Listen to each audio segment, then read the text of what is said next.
പ്രധാനപ്പെട്ട പാർട്ടി നേതാക്കന്മാർ അയ്യപ്പന്റെ സ്വർണം കവർന്നതിന് ജയിലിൽ പോയിട്ടും അവർക്കെതിരായി പാർട്ടി നടപടി പോലും സ്വീകരിക്കാത്ത പാർട്ടിയാണിത്. ആ പാർട്ടി ഭരിക്കുന്ന ഗവൺമെന്റ് അവരെ ജാമ്യം കിട്ടിയപ്പോൾ അല്ലാതെ ജാമ്യം കിട്ടില്ല. അല്ലാതെ ജാമ്യത്തിന് വേണ്ടി ഒരുപാട് ശ്രമം നടത്തി. സുപ്രീം കോടതിയിലും പോയി, ഹൈക്കോടതിയിലും ഒക്കെ പോയി, ജാമ്യം കിട്ടിയില്ല. അപ്പോൾ പിന്നെ സ്റ്റാറ്റ്യൂട്ടറി ജാമ്യം കിട്ടാനുള്ള അവസ്ഥ SIT ഉണ്ടാക്കി കൊടുക്കാൻ പാടില്ലായിരുന്നു. അത് മുഖ്യമന്ത്രിയുടെ ഓഫീസ് നടത്തിയ സമ്മർദ്ദമാണ് ആ SIT കൊണ്ട് കുറ്റപത്രം സമർപ്പിക്കാതിരുന്നത് എന്ന് ഞങ്ങൾ വിശ്വസിക്കുന്നു. ഇപ്പോൾ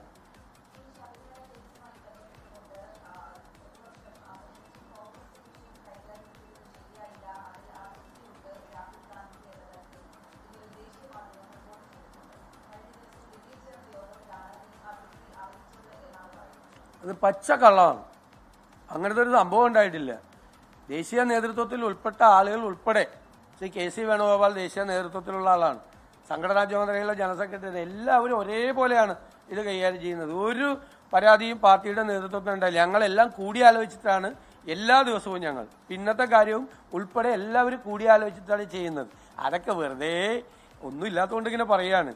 ഇപ്പം പ്രതിരോധമൊന്നും ഇല്ലാത്തതുകൊണ്ട് ഇതിന് പ്രതിരോധമൊന്നും ഇല്ലാത്തതുകൊണ്ട് എല്ലാം പറയാം. കഴിഞ്ഞ ദിവസമൊക്കെ എന്തെല്ലാം പറഞ്ഞു, മന്ത്രിമാർ എന്തെല്ലാം വിവരക്കേട് പറഞ്ഞു. എന്തെല്ലാം വിവരക്കേടാണ് അസംബ്ലിയിലും മന്ത്രിമാർ വിളിച്ചു പറഞ്ഞത്. സോണിയാഗാന്ധിയുടെ വീട് റെയ്ഡ് ചെയ്യണമെന്ന്, അറസ്റ്റ് ചെയ്യണമെന്ന് പറഞ്ഞ വിവരദോഷികളായ ഞാൻ ഇത്തരം വാക്കുകൾ ഇതുവരെ ഉപയോഗിച്ചിട്ടില്ല. ഞാൻ കഴിഞ്ഞ 5 വർഷമായിട്ട് പ്രതിപക്ഷ നേതാവെന്ന നിലയിൽ ഇത്രയും വാക്കുകൾ ഉപയോഗിച്ചിട്ടില്ല. പക്ഷെ എന്നോട് ക്ഷമിക്കണം നിങ്ങൾ, പൊതുസമൂഹവും. വിവരക്കേട് നിയമസഭയിൽ നിന്ന് വിളിച്ചു പറഞ്ഞ മന്ത്രിമാരുള്ള സംസ്ഥാനമാണെന്നോർത്ത് ഞങ്ങൾ ലജ്ജിക്കുന്നു. അതിനൊക്കെ ഞങ്ങൾ കൃത്യമായിട്ട് മറുപടി പറഞ്ഞത്. അതൊക്കെ മറുപടി പറഞ്ഞ അതിനൊക്കെ എല്ലാ ദിവസവും അത് ചോദിക്കണ്ട. അതൊക്കെ ഇന്നലെ പറഞ്ഞല്ലേ, ഇന്നലെ അതിന് മറുപടി പറഞ്ഞു. മുഖ്യമന്ത്രിയുടെ കൂടെ ചിത്രമുണ്ടെന്നേ. അല്ലല്ല, മുഖ്യമന്ത്രിയുടെ കൂടെ ചിത്രമുണ്ട്. അല്ല, മുഖ്യമന്ത്രിയുടെ കൂടെ ചിത്രമുണ്ടല്ലോ. ഞങ്ങൾ മുഖ്യമന്ത്രി അല്ല, നിങ്ങൾ സംസാരിക്കല്ലേ, ഞാൻ മറുപടി പറയല്ലേ. മുഖ്യമന്ത്രിയുടെ കൂടെ നിങ്ങൾ ചോദിച്ചു എല്ലാ ചോദ്യം നിങ്ങൾ 5 ചോദ്യം നിങ്ങൾ ചോദിച്ചോന്ന്. അത് ഞാൻ മറുപടി പറയുമ്പോൾ ഇടയിൽ കയറി ചോദിക്കാൻ പറ്റില്ല. അല്ല, നിങ്ങൾ സംസാരിക്കും, എന്നിട്ട് പറയാം. വേറെ ആരെയും ഉണ്ടോ ചോദിക്കാൻ? ഇന്നലെ ഇതിനെല്ലാം മറുപടി പറഞ്ഞു. താങ്കൾ 5 ചോദ്യം ഇന്നലെ ചോദിച്ചത്, ഇതിനെല്ലാം ഞാൻ മറുപടി പറയാം. ഇല്ല, അങ്ങനെ ഒരേ അജണ്ട വെച്ചിട്ട് സംസാരിക്കണ്ട. ഇന്നലെ താങ്കൾ 5 ചോദ്യം ചോദിച്ചതിന് 5 എണ്ണത്തിന് ഞാൻ മറുപടി പറഞ്ഞു. അയ്യോ, ആ അങ്ങയുടെ ചോദ്യത്തിന്റെ മുന്നിൽ ഞാൻ ഉത്തരം മുട്ടിപ്പോയെന്ന് എഴുതിക്കോ. വേറെ വല്ലതും ഉണ്ടോ ചോദിക്കാൻ? വേറെ ആരെങ്കിലും ഈ കൈരളിയിൽ നിന്നും ഈ ദേശാഭിമാനിൽ നിന്നും വന്നിട്ടൊന്നും അജണ്ടയൊന്നും എൻ്റെ അടുത്ത് വില പോകത്തില്ല. നിങ്ങൾ ഒരേ ചോദ്യങ്ങൾ തന്നെ ആവർത്തിച്ച് ചോദിച്ചുകൊണ്ടിരിക്കുക. നിങ്ങൾ ചോദിച്ച ചോദ്യത്തിന് ഞാൻ മറുപടി കൃത്യമായിട്ട് പറഞ്ഞു. മറുപടി പറഞ്ഞുകൊണ്ടിരിക്കുമ്പോൾ മുഖ്യമന്ത്രി കഴിഞ്ഞ ദിവസം പറഞ്ഞല്ലോ, അദ്ദേഹം മറുപടി പറഞ്ഞുകൊണ്ടിരിക്കണം, എൻ്റെ ഇടയിൽ കയറി ചോദിക്കരുത്. അതാണ് ഞാൻ നിങ്ങളോട്, നിങ്ങളിപ്പോഴും സംസാരിച്ചുകൊണ്ടിരിക്കുകയാണ്. നിങ്ങൾ സംസാരിക്കുക. ഞാൻ സംസാരിച്ചുകൊണ്ടിരിക്കുക. അത് സാമാന്യ മര്യാദയുടെ ലംഘനമാണ്. അതുകൊണ്ട് നിങ്ങളുടെ ചോദ്യത്തിന് മറുപടിയില്ല. ഞാൻ ആരെങ്കിലും വേറെ ചോദിക്കാമെന്ന് ചോദിച്ചു.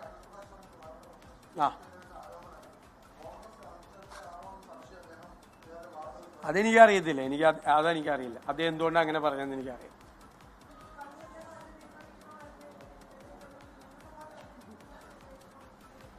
അല്ല, അദ്ദേഹം ഇതിനു മുൻപ് ഉന്നയിച്ച ആരോപണമാണ്, ഇപ്പോൾ വന്ന ആരോപണമല്ല. ആ ആരോപണത്തിന്റെ മീതെ പാർട്ടി അദ്ദേഹത്തോട് സംസാരിച്ച് ഇതിനെല്ലാം കൃത്യമായ നടപടിയെടുക്കുമെന്ന് അവർക്ക് ഉറപ്പ് കൊടുത്തിരുന്നു. എല്ലാത്തിനും ഉറപ്പ് കൊടുത്തിരുന്നു.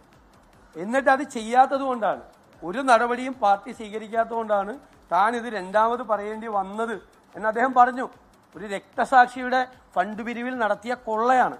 പാർട്ടി സെക്രട്ടറിക്ക് ഉൾപ്പെടെ അത് അറിയാമായിരുന്നിട്ടും ആ കൊള്ളയെക്കുറിച്ച്, ഇത് തന്നെയാണല്ലോ അഭിമന്യുവിന്റെ കേസിൽ നടന്നത്. ഇത് തന്നെ രക്തസാക്ഷികളുടെ പേരിൽ ഫണ്ട് പിരിച്ചു മുക്കുന്ന പാർട്ടിയായി CPM എന്ന് CPM നേതാക്കൾ തന്നെ ഉന്നയിക്കുക. ഞങ്ങൾ ഉന്നയിച്ച ആരോപണമല്ല. പാർട്ടിക്കകത്ത് നിന്ന് പ്രധാനപ്പെട്ട ഏരിയ സെക്രട്ടറി എന്ന് പറഞ്ഞ CPM ചെറിയ ആളാണ്. അദ്ദേഹം ഇപ്പൊ ജില്ലാ കമ്മിറ്റി മെമ്പറാണ്. അദ്ദേഹം ഉന്നയിച്ച ഗുരുതരമായ ആരോപണമാണ്.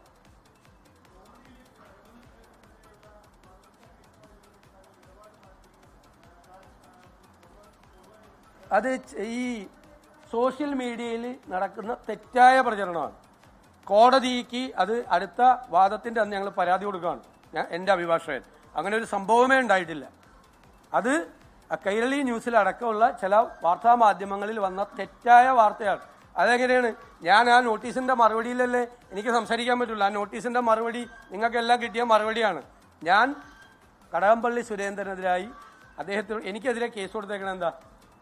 ദ്വാരപാലക ശില്പം ഏത് കോടീശ്വരനാണ് വിറ്റത് എന്ന് കടകംപള്ളി സുരേന്ദ്രൻ പറയണം. കാരണം അദ്ദേഹം അന്നത്തെ ദേവസ്വം മന്ത്രിയാണ്. അറിയാവുന്നവരോട് ചോദിച്ചാലല്ലേ പറയാൻ പറ്റുള്ളൂ. ഇതാണ് ഞാൻ മാധ്യമങ്ങളോട് പറഞ്ഞത്. അതിനാണ് എനിക്കെതിരെ കേസ് കൊടുക്കുന്നത്. ആ ആരോപണത്തിൽ ഞാൻ ഉറച്ചു നിൽക്കുന്നു എന്നാണ് ഞാൻ മറുപടി നോട്ടീസ് കൊടുത്തത്. എൻ്റെ അഫിഡവിറ്റ് ഉണ്ട്.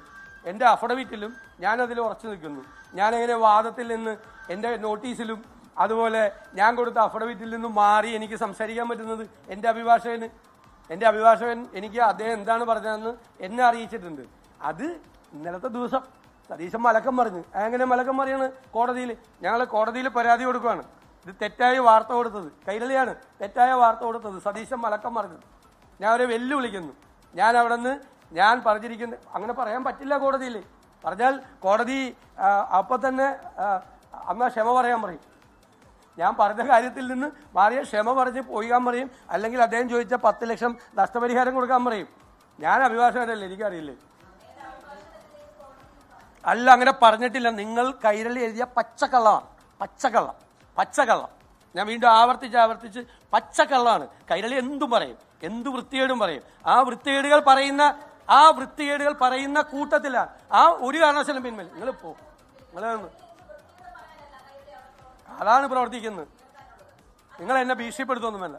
ചെല്ലി പറഞ്ഞോ. വേറെ ഇത് പച്ചക്കള്ളാണ് ഈ പറഞ്ഞത്. കോടതിയിൽ പറയാത്ത കാര്യം പച്ചക്കള്ളം പ്രചരിപ്പിച്ചു.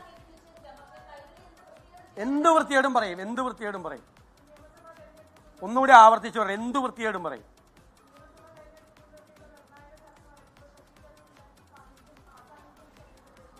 അദ്ദേഹം വ്യക്തിപരമായി നേരത്തെ മുൻകൂട്ടി പോയ ഒരു പരിപാടിയിൽ പങ്കെടുക്കേണ്ടതുകൊണ്ടാണ് എത്താൻ കഴിയായിരുന്നെന്ന് അറിയിച്ചിട്ടുണ്ട്.